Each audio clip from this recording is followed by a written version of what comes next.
En 1957, je suis entré à l'école normale d'instituteurs d'Aix-en-Provence pour devenir donc instituteur.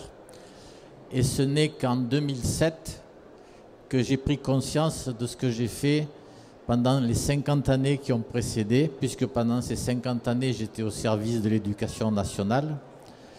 Et c'est seulement après que j'ai pris conscience de ce que j'ai fait en croyant faire ce que je faisais. Et je me suis interrogé.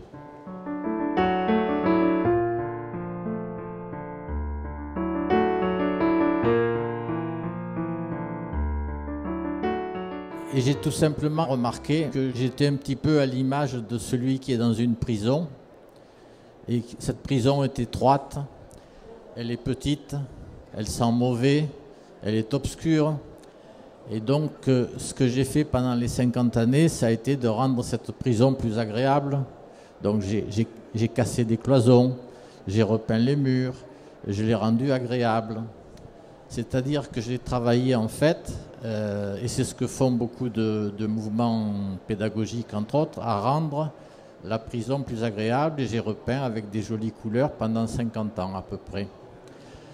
Et c'est seulement au bout de 50 ans que je me suis dit, mais on est en train de considérer le comment vivre dans les écoles, enfin comment apprendre, comment enseigner, et jamais on s'est posé la question du pourquoi. Toutes les réformes de l'éducation nationale ont été en fait portent sur le comment, y compris la dernière qui s'appelle refondation de l'école, mais c'est toujours l'école. On ne pose pas la question pourquoi une école? Faut-il une école? J'ai simplement essayé de dire pourquoi une éducation. Et c'est la question qui a fondé un petit peu cette réflexion, là, qui s'appelle la fin de l'éducation. Point d'interrogation quand même. Hein. Et donc je suis allé voir au ministère de l'Éducation nationale quelles sont les finalités de l'éducation. On ne trouve rien.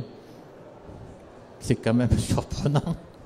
Et moi, j'ai travaillé 50 ans à l'éducation nationale et je ne me suis jamais posé la question à quoi ça sert d'éduquer, pourquoi on éduque. Voilà. Pourtant, parce que ça va de soi. Hein, je suis né, j'ai trouvé l'éducation en naissant et donc je reproduis ce que j'ai trouvé, mais je ne me repose pas la question de pourquoi on a des écoles, pourquoi on fait des écoles. Alors, je suis un peu sévère peut-être, il y a quelques éléments. Alors on va dire c'est pour apprendre à lire, écrire, compter, pour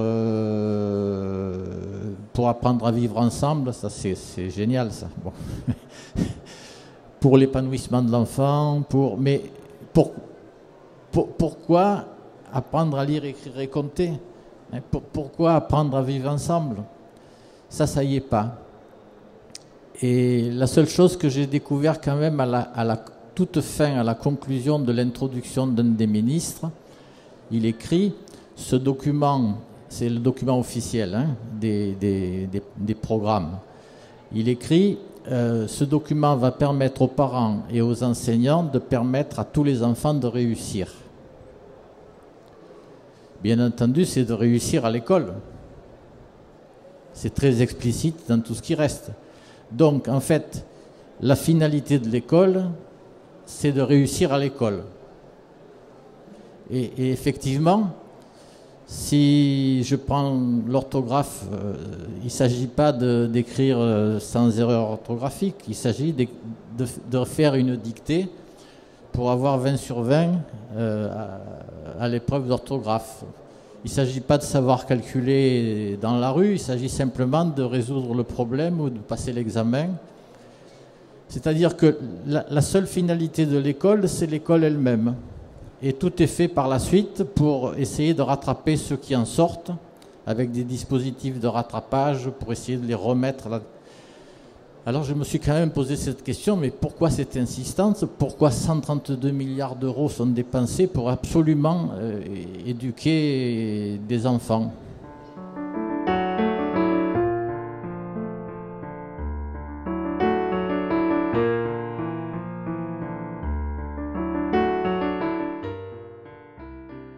L'école n'est qu'un cas particulier de l'éducation. Quand je dis éducation, ça inclut aussi l'éducation familiale. Ça inclut aussi l'éducation de la rue, des médias, enfin de tous ceux qui veulent avoir une influence sur moi, comme les politiques par exemple, ou les religions. Et donc j'ai découvert finalement que le schéma d'éducation est composé tout bêtement d'un éducateur et d'un éduqué. Alors l'éducateur, ça peut être un professeur, ça peut être un parent, ça peut être un chef religieux, ça peut être un dirigeant d'association y compris, hein, pas forcément un dirigeant politique. Enfin, voilà. C'est-à-dire qu'il y a toujours, dans l'éducation, on a toujours deux personnes. S'il n'y a pas d'éduqué, il n'y a pas d'éducation. S'il n'y a pas d'éducateur, il n'y a pas d'éducation.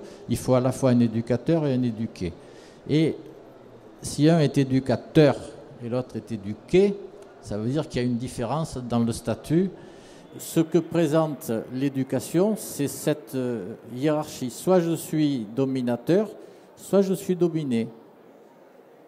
Et je peux être à la fois les deux, c'est-à-dire dominateur, par exemple, à l'extérieur, puis dominé dans mon foyer, ou inverse. Enfin, mais l'éducation est là pour me faire penser entrer dans ce schéma, m'inscrire dans ce schéma, qu'il y a des experts qui savent mieux que moi ce qui est bon pour moi, ou que je suis un expert, moi, qui peut décider pour les autres ce qui est bon pour eux.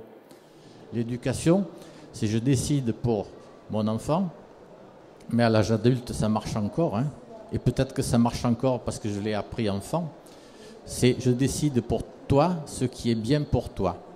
Et c'est d'ailleurs ce qui permet à l'éducation d'être non seulement acceptée, mais même revendiquée. L'enfant a droit à l'éducation. Est-ce qu'il y a une vie en dehors de l'éducation? Et c'est le thème de notre conférence aujourd'hui, c'est vivre sans éducation, point d'interrogation.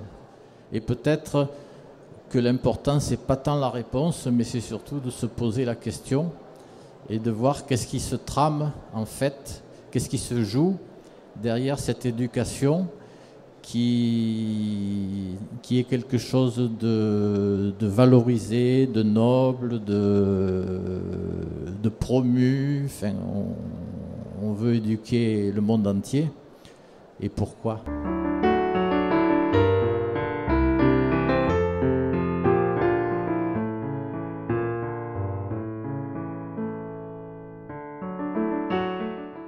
C'est ça qui est prodigieux, c'est que je ne peux pas ne pas apprendre. Je ne peux pas empêcher quelqu'un d'apprendre. La seule chose qui va être déterminante, c'est ce qu'il va trouver dans son milieu autour de lui. Voilà, et il va apprendre ce qui est dans son milieu. Alors s'il trouve de l'éducation, ben, il va apprendre à survivre dans l'éducation, bien évidemment. Enfin, moi j'en suis le modèle parfait. Mais si j'ai pas d'éducation devant moi, pourquoi j'apprendrai pas à vivre sans éducation ? Si je prends conscience de ce que je fais en faisant ce que je fais, ou si je prends conscience de ce que je fais en croyant faire ce que je fais, eh bien, ça suffit. Simplement, pourquoi je pense ce que je pense ? Est-ce que c'est moi qui l'ai pensé, ou est-ce que je l'ai reçu en naissant, ou est-ce que c'est quelque chose qui est comme ça autour de moi ?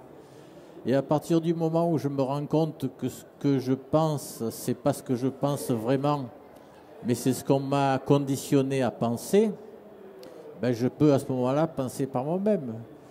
Mais si j'essaie de combattre quoi que ce soit, je fais exister un adversaire. Si je combats ma peur, si je combats quoi que ce soit, je le fais exister.